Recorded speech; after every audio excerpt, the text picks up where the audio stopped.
बच्चों, projectile motion का एक इंटरेस्टिंग क्वेश्चन है कि एक पार्टिकल है जिसका मास है 9 kg और उसको 100 मीटर पर सेकंड की स्पीड से 37 डिग्री एंगल पर प्रोजेक्ट करते हैं। ठीक है, ये डायग्राम बना हुआ है, ये हमने बना लिया पहले से ही। अब ये हाईएस्ट पॉइंट पे जाके 3 फ्रेगमेंट्स में टूट जाता है। 3 फ्रेगमेंट्स में टूट गया, इक्वल फ्रेगमेंट्स में।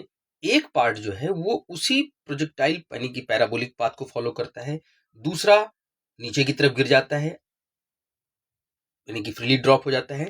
आपको बताना है कि तीसरा पार्टिकल यानी कि तीसरा फ्रेगमेंट कहाँ गया।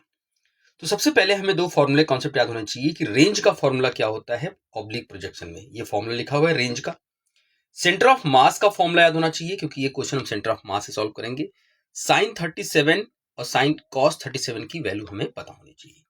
तो बच्चों सबसे पहले मैं रेंज निकाल लेता हूं इसकी, रेंज कितनी होगी। R is equal to u, u का मतलब वेलोसिटी, वेलोसिटी है 100, 100 को मिल सकता हूं 10 पावर 2 का whole square, okay, into sine 2 theta यानी कि 2 sine theta cos theta upon जी।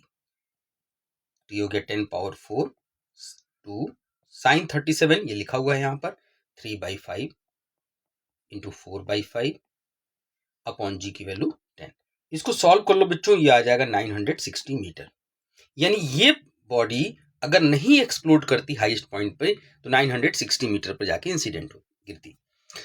अब एक पार्टिकल तो यहीं गिर रहा है और एक पार्टिकल हाईएस्ट पॉइंट पे गिर रहा है, हाईएस्ट पॉइंट से, जिसका मतलब उसकी डिस्टेंस यहां से यहां तक हाफ ऑफ रेंज हो गई। तो हम ये वाला रेंज वाला फॉर्मूला हम यहाँ पर अप्लाई करते हैं। रेंज वाला फॉर्मूला अप्लाई किया तो 960। अब हम एक्सीएम निकाल लेते हैं, एक्सीएम। अब एक कॉन्सेप्ट हमें तुम्हें याद रखना है कि क्योंकि सिस्टम पर कोई एक्सटर्नल फोर्स नहीं लग रहा है यानी कि सेंटर ऑफ मास इसका नहीं बदलेगा, यानी कि एक्सीएम 960 रहेगा। m1 की वैल्यू कितनी हो जाएगी 3 kg। x1 कितना है आपका, एक पार्टिकल तो ही गिर रहा है यानी कि 960, प्लस दूसरा पार्टिकल कहाँ गया, सेंटर मिड पे आ गया यानी कि 3 इंटू 480, और तीसरा पार्टिकल मुझे नहीं पता तो 3x लिख लेता हूं अपॉन 9 यानी कि m1 plus m2 plus m3। इसको आप सॉल्व कर लीजिए, x की वैल्यू आ जाएगी आपके पास 1440 मीटर, यानी कि तीसरा पार्टिकल जो है आगे कहीं जाके गिरेगा। ठीक है ना। अब इस क्वेश्चन को अगर आप सॉल्व करते दूसरे मेथड से तो आपको टाइम ऑफ फ्लाइट निकालना पड़ता, कंजर्वेशन ऑफ लीनियर मोमेंटम लगाना पड़ता।